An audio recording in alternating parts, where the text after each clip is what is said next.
around and broadcast the parade. So she deserved a couple of days off. I know.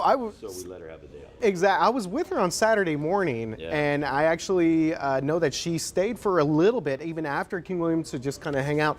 And then next thing I know, she's announcing, "Hey, I'm going to be co-hosting the Flambeau." So I was like, shout out to Alicia. Yeah, good stuff. Doing the thing. So. Good stuff there. And yeah, David. What a week. It was. And that's what I was going to say, is that we are obviously still continuing to kind of recover from just an amazing fiesta week and a half, starting with Fiesta on that Thursday prior to not this weekend, but the weekend before. What kind of sticks out to you, David? The whole thing. Mm-hmm. The fact that we actually. I like that answer. But on seriously. Yes. Because we had so many, 2 years of basically not much fiesta. We did 1 year. Last year we had a little bit. It wasn't enough to satisfy. It was not the same. No. Nope. My mic's on. Right now. There we go. I think I got you now. I think you know what? I was hearing you. I was hearing you right here. Yeah. It's kind of hard not to hear me. The thing about this year was people were just like fired up about everything. It's like you couldn't go anywhere without somebody having a Coscaroni and a medal, or wanting a Coscaroni and a medal. It was like Fiesta times 2 or times 10. It was also started with Fiesta, and then there was the Oyster Bake, Taste of New Orleans, Taste of North. My God. And then we had the River Parade on Monday night, and it was packed, and it was just, the River Parade folks, the Cavaliers stepped up their game, and then the two other parades and Night No so much fun. I don't know. Where do we start? Exactly. Just a lot of fun, and great to see people out there. Great to see the city celebrating. That's the one thing that stuck out to me, is just that the culture of San Antonio, and to be able to have everyone, family, friends, be able to celebrate. We had a great time at the KSAT Insiders Party. Insiders on Friday morning for the Battle of Flowers, and on Saturday night for the Flambeau Parade. And if you are one of the members of our KSAT Insiders and you showed up, thanks for being there. Yes. And if you're not a member, here's an opportunity for you to go to our website and find out all the information that you need, so you can be a part of it. We got a lot of stuff going on year round on the KSAT Insiders, but next year it'll be bigger and it'll be better, and we want you to be a part of that. And all the folks that have been watching our coverage, thanks for watching. Hopefully we were able to kind of bring you the sights and sounds and let you feel what it was like to be a part. If you couldn't get down to Niosa, or you couldn't get to one of the parades, you kind of felt like you were there with our coverage. I know Lee Waldman is one of our newest reporters, and I have never seen anybody that excited about Fiesta and being able to cover it first. Like, she was eating chicken on the sticks like they were going out of style, and eating jalapenos on TV, juice flying out everywhere, and having a ball. So that's what Fiesta is all about. That's what you got to do. Just got to do. Let loose. Have and we know fun, nobody in the country parties like San Antonio. That was one thing I was thinking about, is that I've never been to Mardi Gras, so I can't compare it to anything. But I can't imagine when it comes to just a city celebration that involves so many organizations, nonprofits as well, so many different events. I don't know. I would have to say it has to be one of the best across the country, for sure. Well, and the thing about it is, all three of those parades are broadcast not just across San Antonio, but they're broadcast across the country and all the way around the world, thanks to the internet. I mean, we were getting emails from people in Florida and around the country, and in the past we've had emails from people around the world just for the River Parade. So I can only imagine what it was like for the Flambeau. And the Flambeau, some of it's is sent to different stations around the country, so they can air some of it. It's syndicated out across the country, so that's good. So people get a taste of it. And they all want to come to San Antonio. Yeah. But we got to tell them, Fiesta's only like 10 days out of the year. Yeah, this is 10 days out of the year. I don't know, we could go longer. Maybe what's today? Monday? By Friday, we'll come up with another reason to have another party. Well, there's Easter weekend's coming up, so it's a big, a lot of, obviously a big weekend here for a lot of local families. But we just want to thank you guys for watching, and hope you enjoyed the coverage, and hope you felt like you were a part of Fiesta, even if you weren't down there. So, and we'll look forward to next year. Absolutely, yes. Yeah, always a good time there. So let's go ahead and move on with today's KSAT News Now. Of course, we're going to get to the latest in Ukraine. And then this story, which was a shocking story when I saw it. An NFL quarterback in his mid-20s suddenly dies on Sunday. Really weird story. Also, of course, in the world of sports, since this is a bro show, we're going to talk Spurs and getting to play a little bit more hoops, kind of explain how this play-in tournament works. Oh, man, you need your syllabus, and your Do you have that? I see your notes, need your slide rule, and you need a protractor, and you got to have all kinds of, all kinds of details. It's an interesting setup. But we're also going to be talking about a tiny Buc-ees that's suddenly disappeared. Tiny Buc-ees. We're talking real tiny.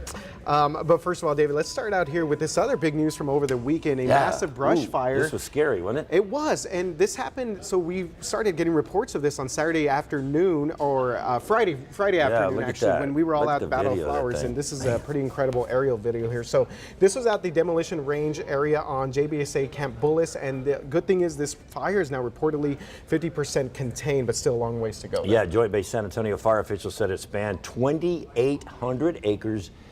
As of Sunday afternoon, voluntary evacuation orders for residents north of Camp Bullis in Comal County have been lifted, so that's some good news. The fire began around 2:30 Saturday afternoon, ignited on the training range. The cause of the fire, still don't know what that is. It's under investigation, and some further information is expected to be released in the next few weeks. We do know the good news is, and Sarah Spivey is going to be talking, just look at the flames. You can see the flames for miles, and that's what was really the scary part, is especially at night when the sun went down, Saturday night. If you live that stuff from if you live out in that area, you can see the plumes of smoke and also the fire. So I think that's why there was a lot of people worried about it. There were people that were maybe thinking that we need to probably evacuate here. They already had their go bags ready. And so, a very scary situation. It seems like there's maybe a little bit of control out there. And there's pretty much nowhere you could drive in San Antonio and not look out towards the west and not see some. Just coming in for the Flambeau Parade Saturday night, coming down 281, man, the flames, it was kind of scary because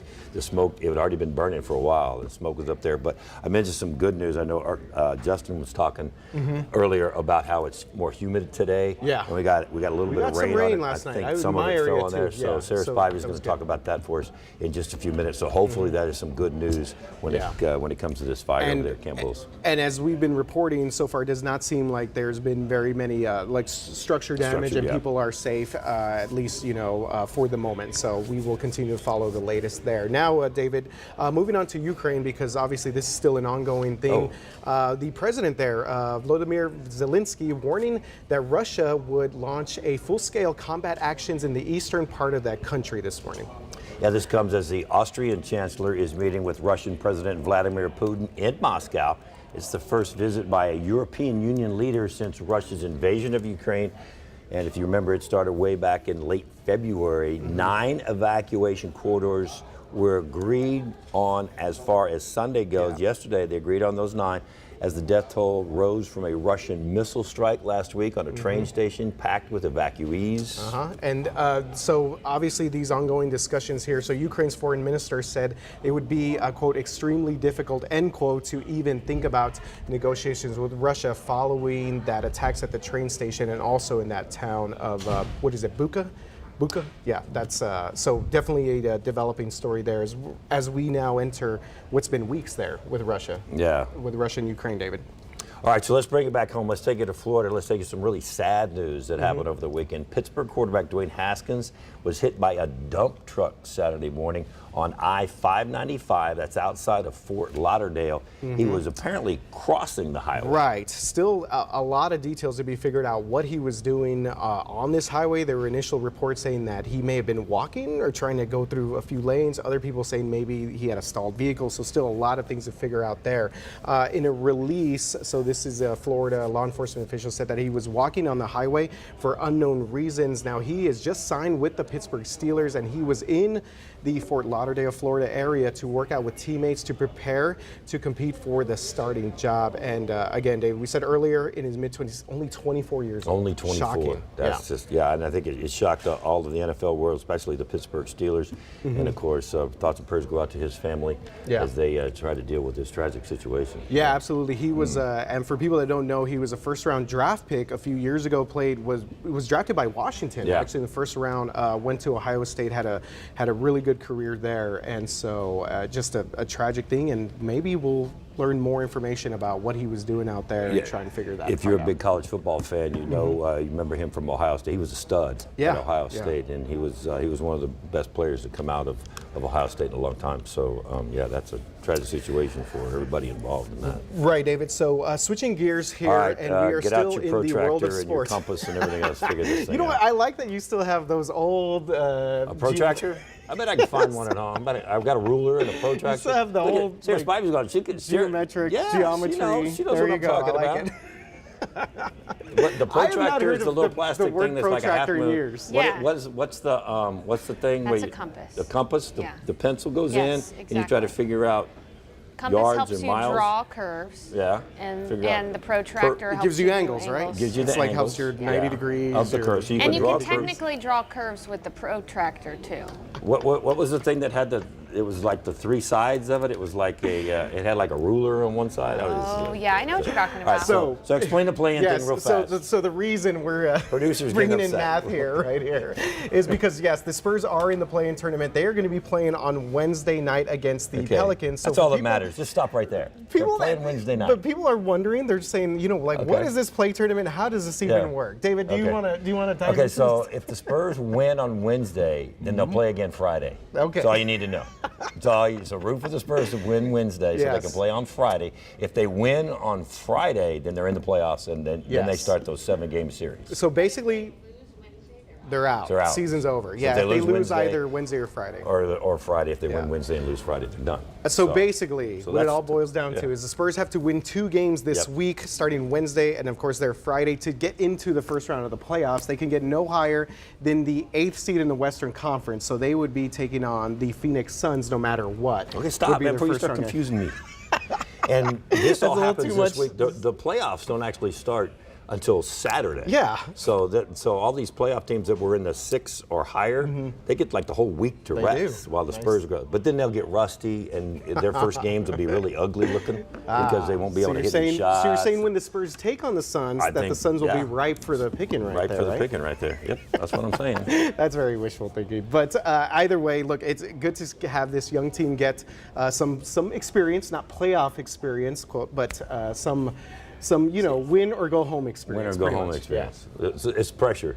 Pressure. We need that. You win, you stay, you lose, you're done. All right, so now everybody knows Buc-ees along I-10, up 35. They're huge. There's these big, huge gas stations, like 100 pumps. Yep. And, you can go in there and get you some beaver nuggets and some big old Buc-ees cups. But this great banana here, nut bread. Banana, one of my favorites. Banana nut bread. Yes. Okay. Love their little. Look at this Buc-ees right there. That's a little. I think the Buc-ees shrunk or something. We're in the days of tiny buildings and stuff. Well, there you go. There's a tiny Buc-ees. This little tiny Buc-ees is getting some buzz because it has suddenly disappeared, David. So you can't even go there anymore. And it popped up. Well, here we go. It popped up last week along U.S. Highway 90, and this is just east of Marathon, Texas. And again, despite the look, the little brick building is no more. It is gone. They even posted a rest in peace statement in Marathon. Did they knock it down or something? They did not. No. All they did was they just removed the signage. So the little building is It was an art installation. There we go. Right? So it wasn't actually a Buc-ees. They were like, here's some art. Let's just slap Buc-ees on the side of this tiny building. Because it looked like you could go in there and get you some nuggets. Some nuggets in there. Well, with that logic, there would be one tiny Ziploc bag with one Buc-ees nugget in it. Well, one nugget for. It's all about tiny in this. Yeah, there we go. In this predicament. Guys, did y'all get woken up by some rain yesterday? Some thunder? I did. Wow. Yeah, out on the northwest side, right? North side of town got some rain. So a rogue. I'm sorry, David. A lot of folks got left out, as you can tell. But I know, and at least though, the northern part of Bexar County did get rain, and the Camp Bullis area got some rain too. Now it wasn't much. It was just like about 5/100th of an inch of rain officially at Camp Bullis, but still, definitely with the humidity and a little bit of light rain yesterday, that helps them out fighting that fire. But some people walked away with a good amount of rain. I mean, look at Chavano Park, more than an inch of rainfall. Near Medina Lake, about a quarter of an inch of rain, about a quarter of an inch in New Braunfels, and at the airport, almost a quarter of an inch of rainfall. But we still have not seen a day in San Antonio where we've seen a quarter of an inch of rain or more since early February. So although this was welcome rainfall for those north of Highway 90, it really is not going to help out our drought condition all that much. And another reason why I'm showing this particular image right here is this is the kind of rain that we're going to be dealing with, especially on Tuesday. Very streaky in nature, the haves and have-nots, and just like yesterday, there could be a couple of severe thunderstorm warnings tomorrow especially. But let's go ahead and take a look at the cloud cover right now.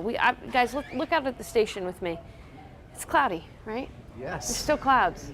And that's because that's because we've been socked into this low-level moisture, these low-level clouds right now. But as you can see, if you look out to the west, out toward Kerrville, Lakey, Uvalde, we're starting to see skies clear here. And David's going to check the cloud cover. He's going to do some field reporting right now. My Can meteorology. our mics like reach all the way over here? Let's see. What you got, David? David's going to do out some the field door. reporting. Yeah. Oh, there you can hear the door. As That is the usual, sound of the Sarah door. Spivey is right on. Yes. All right. Boom. No, Nothing What does it look like out there?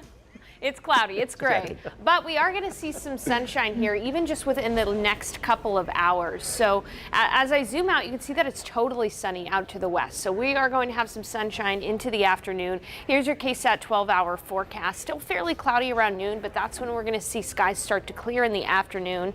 And after 3 p.m., I'm going to introduce a measly 10% chance for a stray thunderstorm this afternoon. The chance for rain is not good. It's only 10%, but if a storm does develop, it could become strong or severe. A lot like yesterday when that storm moved through the north side, there was a severe thunderstorm warning and it produced quarter-sized hail.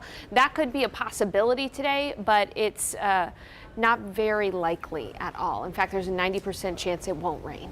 All right, so we'll be getting up to 88 degrees this afternoon with plenty of sun, carrying that 10% chance through the evening hours, and it'll be very mild this evening. Temperatures will struggle to even get into the 70s by 10 p.m. So that's your KSAT 12-hour forecast for the day today. Let's shift to tomorrow. So tomorrow morning, I do think it's entirely possible for us to have some scattered showers and some storms in the early morning hours. Now, these are not anticipated to be severe in the early morning hours, but they could be loud with frequent lightning. And again, hit or miss. There will be those who get the rain and those that don't. So this is Tuesday morning. We'll have a brief break. By lunch, we'll actually start to see skies clear. And then Tuesday afternoon, we have a better chance for thunderstorms. Now, better chance in this scenario only means 30%, though, okay? So keep that in mind. There is not a great chance for storms, but there is a chance for storms Tuesday afternoon, and it could be consequential too. Look at the timing of this, right around rush hour. So we're going to keep an eye on things. If storms develop, they could become strong or severe. We are under an isolated risk tomorrow for severe storms, which means that one or two storms could become severe. But notice that up to the north toward the Austin area, that chance becomes scattered. So scattered severe storms up near the Austin area. And then finally up toward Waco, Dallas, that's where numerous severe thunderstorms are expected. So the better chance for storms up near the Dallas-Fort Worth area, even up near Austin, but we could get one or two isolated severe storms tomorrow, especially in the afternoon hours. But there is likely going to be some rain in the morning as well. 93 for the high on your Tuesday, 94 on Wednesday. I got to point out that Wednesday, you know, we were talking about that Camp Bullis fire. Wednesday is going to be another high fire danger day. We're going to have windy conditions, dry weather, hot temperatures in the mid-90s on Wednesday. So probably going to get another red flag warning day out of that on Wednesday as well. Hey, for Easter weekend, it looks pretty warm and humid. We're going to be at 85 on Good Friday, but by Easter Sunday, low 90s, and humidity will be high too. Where'd you go? Oh, David's making fun of me because I have double to. check. She double checked on your field reporting. I have to get out of the shot, and you know what? Why? Because that's. I end up like scooching Hiding off. over in, in there. Sarah, real quick, Crystal Galvan, she's asking on Facebook, hail, any possibility for hail? I'll sneak over There here. you go. Yeah, come with us. Hi. Crystal, thanks for your question. Yeah, so tomorrow there is a chance for hail. If a storm develops, especially in the afternoon, it could produce some large hail. But again, that is a big if. So the chance for storms tomorrow in the afternoon is only 30%. Okay, all right. So we get some over Ask, Camp you shall Bullis, receive. we'd be in good shape. That would help out a lot over Camp Bullis. If hopefully. it falls over Camp Bullis, And you know. But you said windy too, so it's kind On of like Wednesday. catch-22. On Wednesday, Okay. it'll All right. be windy. Maybe I Okay, get this now I'm down. going to exit again. Like Okay. this is Well, kind of thanks. awesome. Coming Sarah's back. with us on the Bro Show. Already Thank miss you her. very much, Sarah. Man. All right, David, before we wrap things up here, wanted to mention if you guys have our KSAT app, then you just saw that comedian Chris Rock announces a San Antonio show in the wake of the Will Smith slap. We just posted this on KSAT.com, so if you want more information on that, I believe it is at the Majestic Theater. 8 o'clock start on November 10th. He So said something he's been touring. over the weekend. He Yeah. was doing another show, and I don't remember where he was, but he said something to the effect of, and I'm paraphrasing here. I don't remember exactly what he said, but he said he's not going to talk about the incident until he gets paid. Now, I don't know what that means exactly. Okay. But he said, Yeah. I'm not going to be talking about that till. So he's obviously gone on tour in the past Yeah. since the Oscars incident, It was the and week no one of. has said anything about what if he's added this to his routine or not. But again, he is coming to San Antonio. Yeah. So those ticket When prices is have it? been crazy. When was it? November 10th. November 10th. Yeah, so we maybe still by got a then while. he'll. Maybe he ought to have he- some good jokes by then. Or he would have gotten paid maybe. Then Or and gotten he'll start paid. talking So a little bit I more about swear it. that's what. Will so, Smith, yeah. David, though banned 10 years. Yeah. That news came out on Friday It too did, from yeah. the Oscars. So- Yeah, still seeing some fallout from all of that. We there. knew that story was going to go on for a while. A little bit, yeah. Had a little bit of legs there. All right. Is that it? I think Roadshow we're good. done? All I right, think man. we're good, Good man. job. Yeah, we did it. We did it. It was the day after Fiesta Fun. We made it. And again, David, as David mentioned earlier, thank you for everyone who went out to the Fiesta Insider, KSAT Insider parties with us, saw us on TV, saw us online. We really appreciate all that So support. yeah, we hope you guys were able to get up and get to work today. Yes, So it's another story. If not, enjoy your day off. Have a good one, everybody.